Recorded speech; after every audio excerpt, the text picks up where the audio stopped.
Hello everyone, welcome back to my YouTube channel. आज के हम इस वीडियो में आपको बताने वाले हैं कि प्रोविजनल एडमिशन क्या होता है। ठीक है, सीआईटीएस में जो प्रोविजनल एडमिशन होता है वो क्या होता है। जैसे कि काउंसलिंग के बाद हमारा प्रोविजनल एडमिशन होने हैं। जब आपको कॉलेज अलाउड हो जाएगा तो प्रोविजनल एडमिशन होगी। तो बहुत सारे स्टूडेंट के कमेंट आ रहे थे कि provisional admission and document verification क्या होते हैं, कैसे होते हैं।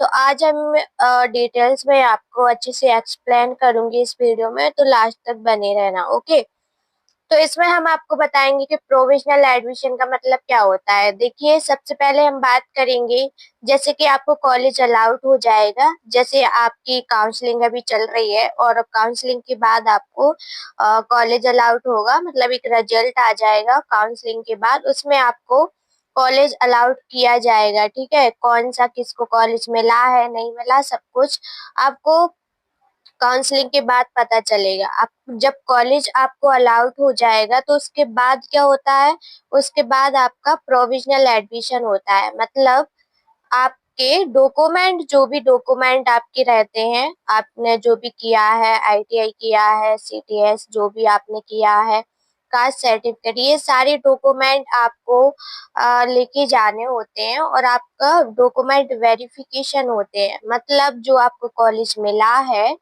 ठीक है, उसके बाद आपके जो डॉक्यूमेंट है वो आपको वेरिफिकेशन होंगे और आपकी जो सीट आपको मिली है, मतलब आपको कॉलेज अलाउड हुआ है, वो आपको परमानेंट लॉक कर दिया जाता है आपका सीट। ठीक है, तो आपकी जो सीट लॉक कर दी जाती है उसको ही हम प्रोविजनल एडमिशन बोलते हैं। ओके, प्रोविजनल एडमिशन उसी को बोला जाता है। सीट लॉक हो जाती है आपकी, आपको जो कॉलेज मिला है उसके लिए आप जाते हैं, डॉक्यूमेंट, सारे डॉक्यूमेंट आप लेके जाते हैं।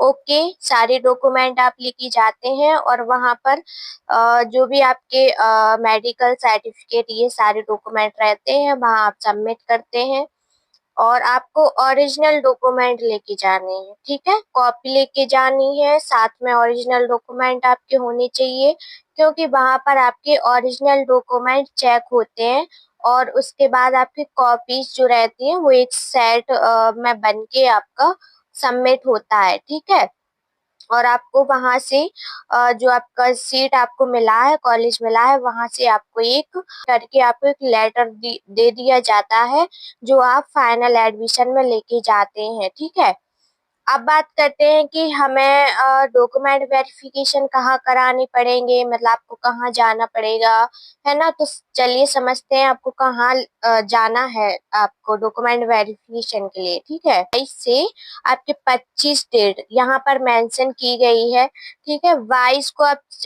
आपका जो रिजल्ट है, मतलब आपका रिजल्ट आ जाएगा इससे पहले, 22 से पहले। ठीक है, उसके बाद आपको 22 से 25 तक आपके डॉक्यूमेंट वेरिफिकेशन होंगे। तो अब आपको कहाँ जाना पड़ेगा डॉक्यूमेंट वेरिफिकेशन के लिए। डॉक्यूमेंट वेरिफिकेशन के लिए आपको नियरेस्ट एनएसटीआई में जाना है। जैसे कि आपको एनएसटीआई मुंबई मिला, ठीक है, और मुंबई आपके यहाँ से दूर है, मतलब आपको 1 से 2 दिन लग जाते हैं मुंबई जाने के लिए। बट आप इतने जल्दी कैसे जाओगी, तो आपके नियरेस्ट में जो भी एनएसटीआई रहेगा आप उसमें जाके डॉक्यूमेंट वेरिफिकेशन करा सकते हैं। ठीक है, जैसे आपके पास में आपको मुंबई एनएसटीआई मिला और आपके पास में है NSTI Kanpur, NSTI Prayagraj, NSTI, तो आप वहां जाके अपने डॉक्यूमेंट सारे ले जाइएगा और वहां जाके आप अपने डॉक्यूमेंट वेरिफिकेशन करा लीजिएगा। ओके, तो आप 22 को जा सकते हैं, 23 को जा सकते हैं, 24 को जा सकते हैं, 25 को जा सकते हैं। आपको 4 से 5 दिन आपको यहाँ पे मिलेंगे डॉक्यूमेंट वेरिफिकेशन के लिए।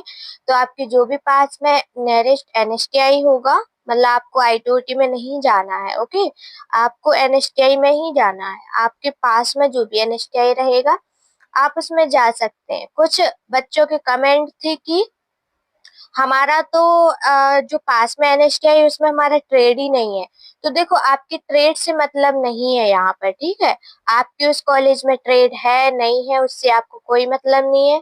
आपको तो डॉक्यूमेंट वेरिफिकेशन कराने हैं, तो आप उस कॉलेज में आपकी ट्रेड है, उससे आपको कोई लेना देना नहीं है, ठीक है। आपके पास में जो भी एनएसटीआई हो, उनको तो आपकी सीट लॉक करनी है, आपके डॉक्यूमेंट सारे देखने हैं, चेक करने हैं, उसके बाद आपकी सीट को लॉक कर दिया जाता है और आपको एक प्रोविजनल एडमिशन के थ्रू आपको एक लेटर दे दिया जाता है कि हाँ, इस बच्चे ने डॉक्यूमेंट वेरिफिकेशन करा लिए हैं और इसकी सीट लॉक हो चुकी है, ठीक है।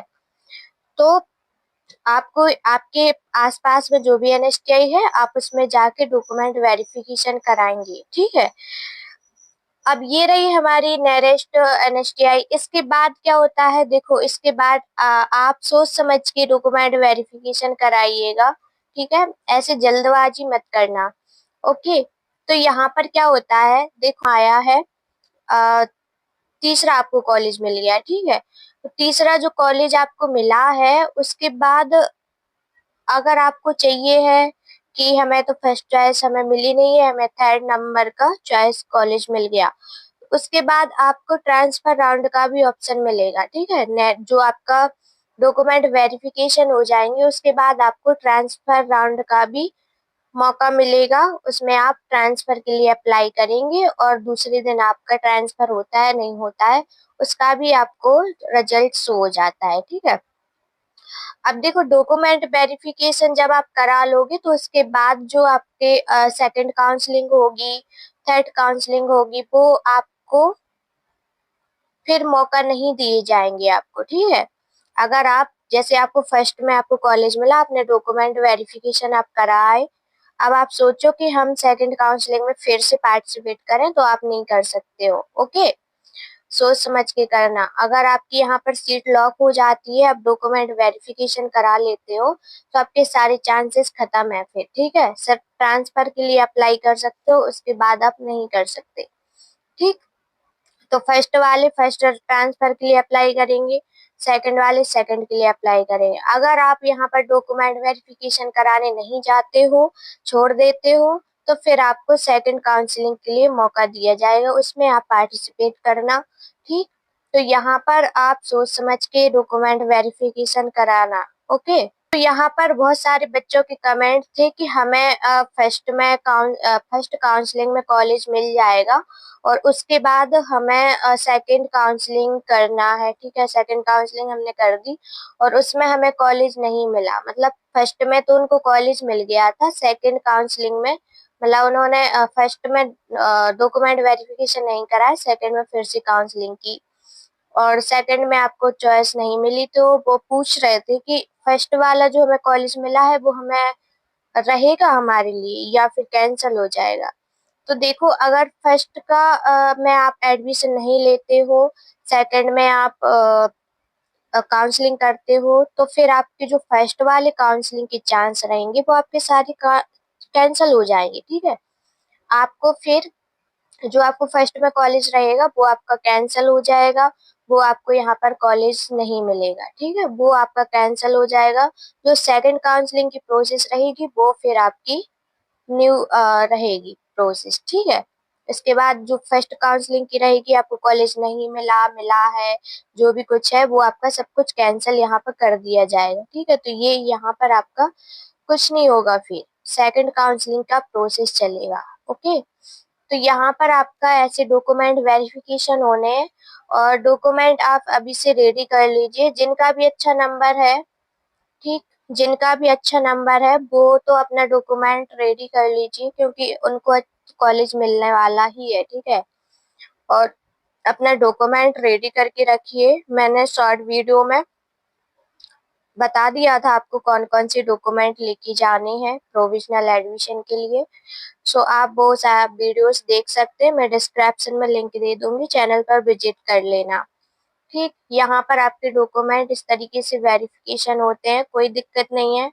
और हाँ, अपेयरिंग कैंडिडेट जो भी है, उनकी कैसे डॉक्यूमेंट वेरिफिकेशन होने हैं, तो सेम प्रोसेस रहेगी उनके लिए भी जो अपेयरिंग में है। अपेयरिंग वालों के भी डॉक्यूमेंट सेम रहेंगे, ओके। बस उनका एक अंडरटेकिंग फॉर्म फिल होगा वहां पर, ठीक है, जो अपेयरिंग कैंडिडेट है, और उसके साथ सारे डॉक्यूमेंट आपके लगेंगे।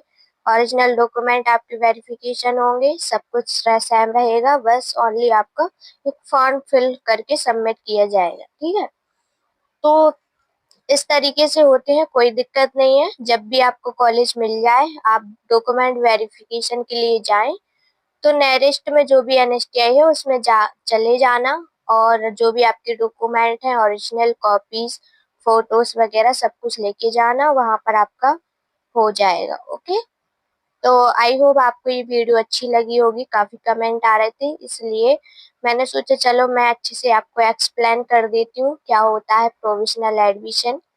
ठीक, और भी कुछ आपको पूछना है तो आप कमेंट बॉक्स में हमसे पूछ सकते हैं, और जो भी ज्यादा कमेंट आते हैं किसी टॉपिक पर, तो मैं आपको वीडियोस के द्वारा भी बताती हूँ, आपको एक्सप्लेन करती हूँ। ठीक है, तो आप मुझसे शेयर कर सकते हैं। एंड उसके बाद जो भी इंस्टा पर मैसेज करते हैं, तो हाय हेलो करने के बाद मुझे अ, अपना क्वेश्चन भी साथ में मैसेज करें। ठीक है, हाय हेलो करने के बाद जो भी आपका क्वेश्चन है इससे रिलेटेड, वो भी आप वहां पर अपना टाइप कर दिया करो, जिससे मुझे पता चले कि हाँ ये स्टूडेंट मुझसे कुछ पूछने आया है। क्योंकि ऐसे हाय हेलो के बहुत सारे मैसेज हैं वो आते रहते हैं, तो मुझे क्या पता कि आप क्या जानना चाहते हो, आपको किस किस टाइप से आपको बात करनी है। ठीक है, तो आप जब भी पूछते हो तो आप अपना क्वेश्चन भी साथ में शेयर किया करो मैसेज में, तो मैं आपको रिप्लाई दे दिया करूंगी। बहुत सारे मैसेज मेरे पास आ रहे हैं अभी इंस्टा पर भी, कि मुझे कॉलेज के अकॉर्डिंग ये सब वेरिफिकेशन नंबर सब कुछ अपना क्वेश्चन शेयर करते हैं स्टूडेंट। ठीक है, तो आपका भी कोई क्वेश्चन है तो कमेंट में आप पूछ लीजिए, और इंस्टा पर भी आप मैसेज करके हमसे बात कर सकते हैं। ओके, फिर मिलते हैं नेक्स्ट वीडियो में, तब तक के लिए बाय बाय।